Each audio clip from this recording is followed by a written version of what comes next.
ভগবান আমার, যিনি অনন্ত বিশ্ব ব্রহ্মাণ্ডের মালিক, তার কি কোনো প্রয়োজন ছিল বাবা এমন করে ধুলার মাঝে গড়াগড়ি দিয়ে কাদার? তার কোনো প্রয়োজন ছিল না। দেখুন বাবা, আজকে আমরা যে বিষয় বাসনালে আমরা ডুবে আছি, আজকে রাজা কাল সে ভিখারি। ভাগ্যের লেখন কেউ বলতে পারে না গো, কখন যে রাজা থেকে ভিখারি হয়ে যাব কেউ বলতে পারি না। আমরা এসেছি একা, যাব একা। এই আসা যাওয়ার মাঝখানে কত অন্যায়, কত ব্যভিচার, কত অহংকার, কতই নাকি। বললেন ভাগ্যের লেখন, আজকে তুমি আছো রাজা, আর কখন যে রাজা থেকে ভিখারি হয়ে যাবে কেউ বলতে পারি না বাবা। কারণ এমন একটি রাজার কথাই বলি, হয়তো অনেকেই জানেন, যিনি ছিলেন রাজা হরিশ্চন্দ্র। যিনি ছিলেন রাজা হরিশ্চন্দ্র, সেই হরিশ্চন্দ্রের রাজার রাজত্বকালে, সেই সময় তিনি যখন রাজত্ব করছিলেন তখন তার গুরুদেব ছিল, নাম ছিল বিশ্বামিত্র মুনি। সেই বিশ্বামিত্র মুনি সেই সময় একটি বাগান সাজিয়েছিলেন, ফুলের বাগান। যখন একটি ফুলের বাগান সাজিয়েছিল বাবা, ওই ফুলের বাগানে প্রত্যেক দিন এক একটি রমণী এক একটি করে ফুল ছিঁড়ে আনত। পরের দিন যখন বিশ্বামিত্র মুনি ওই ফুল বাগানটি দর্শন করতে যায়, তখন গিয়ে দেখলেন যে এক একটি গাছ থেকে এক একটি ফুল চয়ন করা। তিনি তখন দর্শন করলেন এক একটি গাছ থেকে এক একটি ফুল ছিঁড়ে নেওয়া। তখন তিনি নিজের মন্ত্র দ্বারা, নিজের শক্তি দ্বারা ওই বাগানটিকে মন্ত্রভূত করে রাখলেন। নিজের শক্তি দ্বারা বাগানটিতে এমন ভাবে মন্ত্রভূত করে রাখলেন যেন যারাই যা ফুল তুলতে, যেই বাজার ওই ফুল যে তুলবে সেই ওই ফুলের মধ্যে বাধা পড়ে যাবে। এখন পরের দিন রমণী গান গিয়েছে ওই বাগানে ফুল তুলতে। যখন ওই বাগানে রমণীগণ ফুল তুলতে গিয়েছে, তখন এক একটি রমণী এক একটি ফুলের মধ্যে বাধা পড়ে গেলেন। আর যখন বাধা পড়ে গেল, ঠিক কিছুক্ষণ পর ঠিক ওই একই রাস্তা দিয়ে যাচ্ছিলেন রাজা হরিশ্চন্দ্র মৃগয়া করতে।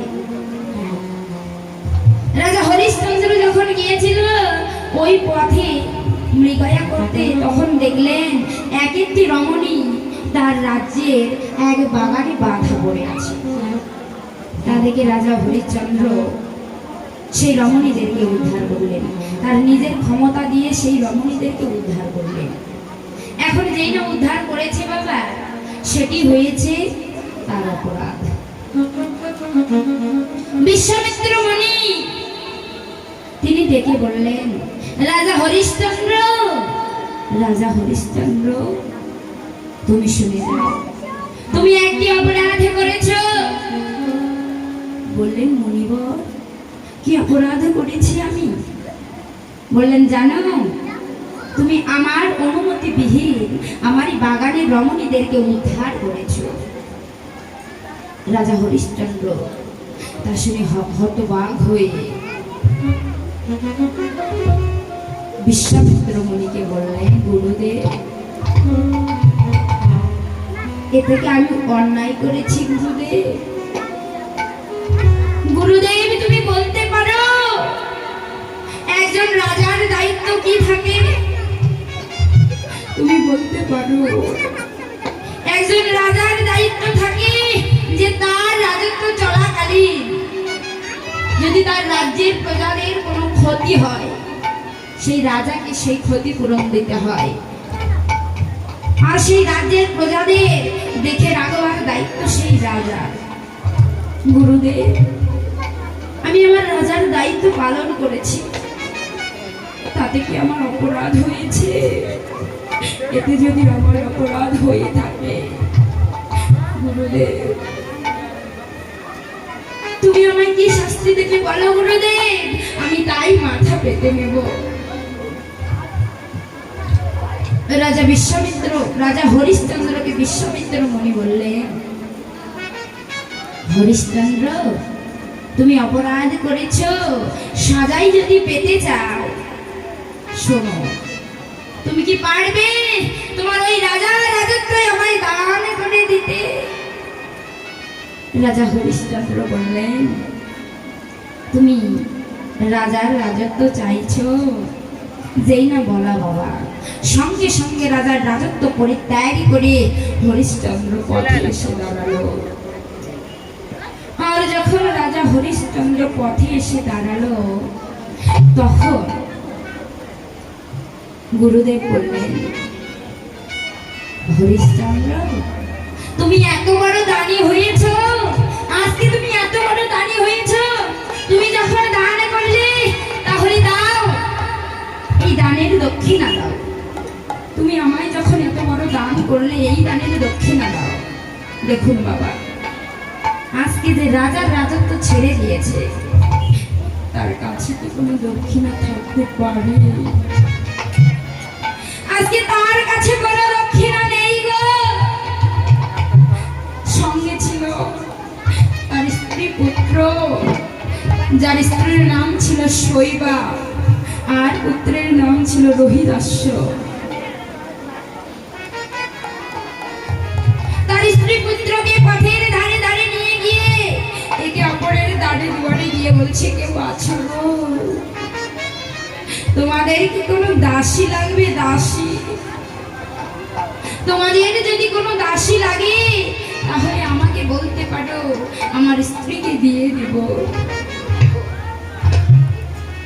এক বৈষ্ণব ভক্ত এসে বললেন, আমার দাসী লাগবে, আমাকে দাসী দাও। তখন রাজা হরিশ্চন্দ্র তার স্ত্রী পুত্রকে ওই বৈষ্ণবের হাতে অর্পণ করে দিল। অর্পণ করে দিয়ে নিজে বিক্রি হয়ে গেল ওই কেশি ধামে কালু গোমের কাছে। স্ত্রী পুত্রকে দান করে দিয়ে নিজে বিক্রি হয়ে যে করিটুকু সে পেল, সেই করিটুকু নিয়ে এসে বিশ্বামিত্র মুনিকে দান করে দিল। আর যখন দান করে দিল, তখন তার স্ত্রী পুত্র ছিল সেই বৈষ্ণবের কাছে। প্রত্যেকদিন একটি বাগান থেকে একটি করে ফুল তুলে অনেকগুলো ফুলে পরিপূর্ণ হতো। তার স্ত্রী আর পুত্র বাগানে যেত। দেবী শৈবা তার পুত্রকে এক কোনায় রেখে ফুল চয়ন করে এনে গোবিন্দের সেবায় লাগিয়ে দিত। আর নয়ন জলে বক্ষ প্লাবিত করে কাঁদত, প্রভু আজকে আমায় ভিখারি করে দিলে, পথের ভিখারি।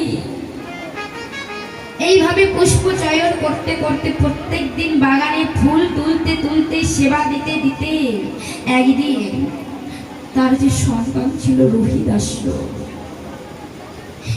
সেই সন্তানটিকে সর্পে আঘাত করে সেই সন্তানটি মারা গেল। দেখুন মা, একজন মায়ের সব থেকে বড় ধন কি? যে তার সন্তান। কত মাকে ফেলে কত সন্তান চলে যায়, কত ভাইকে ছেড়ে কত ভাই চলে যায়, কত বন্ধুকে ছেড়ে কত বন্ধু চলে যায়, কিন্তু তাতে তো অত কোনো দুঃখ তারা পায় না দেখা গেল। কিন্তু একজন মায়ের পিতা মাতা বেঁচে থাকা অবস্থাতে যদি কোনো সন্তান হারিয়ে যায়, সেই ব্যথা সেই মা ছাড়া আর কেহ জানে না গো। যেই না পুত্র হারিয়েছে, শৈবা পুত্রটিকে, মরা পুত্রটিকে কোলের মধ্যে নিয়ে হাউ হাউ করে কাঁদছে আর বলছে, দয়াময় দয়াময়, আজকে তুমি আমার ধন কেড়ে নিয়েছো, রাজার রাজত্ব কেড়ে নিয়েছো, তাতে তো আমার কোনো দুঃখ ছিল না। কিন্তু সব থেকে বড় ধন আমার সন্তান, যাকে নিয়ে আমি বেঁচে আছি, তাকে তুমি কেড়ে নিলে। সন্তানটিকে কোলে করে নিয়ে হাউ হাউ করে কাঁদতে কাঁদতে কাশি ধামে এসে শ্মশান ঘাটে এসে দাঁড়িয়েছে। আর শ্মশান ঘাটে এসে দেখলেন কি যে তারই স্বামী ওই শ্মশানে মরা পোড়ানোর কাজ করছে। তারই স্বামী ওই শ্মশানে মরা পোড়ানোর কাজ করছে। তা দেখে নয়নে জলে বুক ভেসে যায় শৈবার। নয়নে জলে কাঁদতে কাঁদতে মরা পুত্রকে কোলের মধ্যে করে নিয়ে বললেন, স্বামী গো, আজকে তুমি বিষয় বাসনা ভুলে এই শ্মশানে এসে মরা পোড়ানোর কাজ করছো।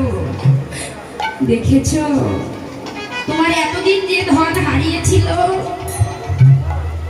তার চাইতে বড় ধন হারিয়ে গিয়েছে।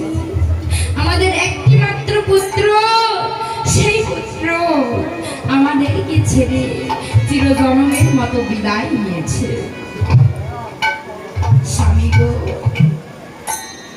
তোমাকে কখনো আর বাবা বলে ডাকবে না গো, কখনো আমাকে আর মা বলে ডাকবে না। স্বামী, দেখেছো এখন তুমি নিজে হাতে আমার সন্তানের সৎকার করো। রাজা হরিশ্চন্দ্র সন্তানকে কোলে করে নিয়ে নয়ন জলে কাঁদছে।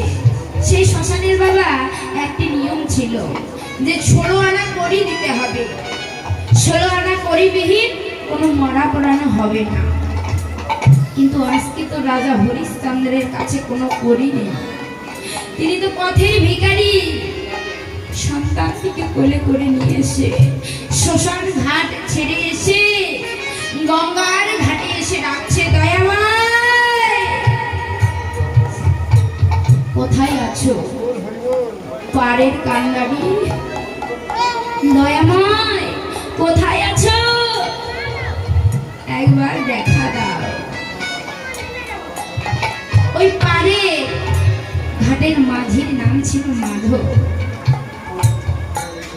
রাজা হরিশ্চন্দ্র নয়নে জলে বক্ষ প্লাবিত করে কাঁদছে আর বলছে, কোথায় আছো? পাড়ের কান্ডারি, একবার পার করে দাও। ওই পুবের বেলা গেল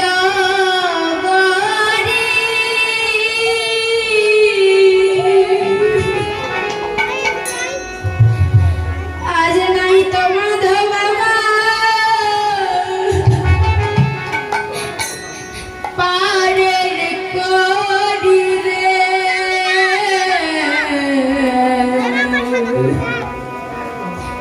ওকে মাধব রে,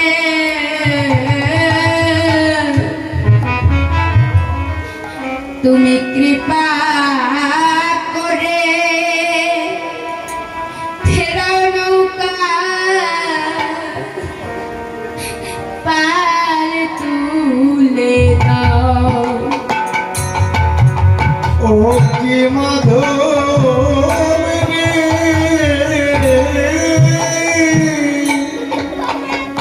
তুমি কৃপা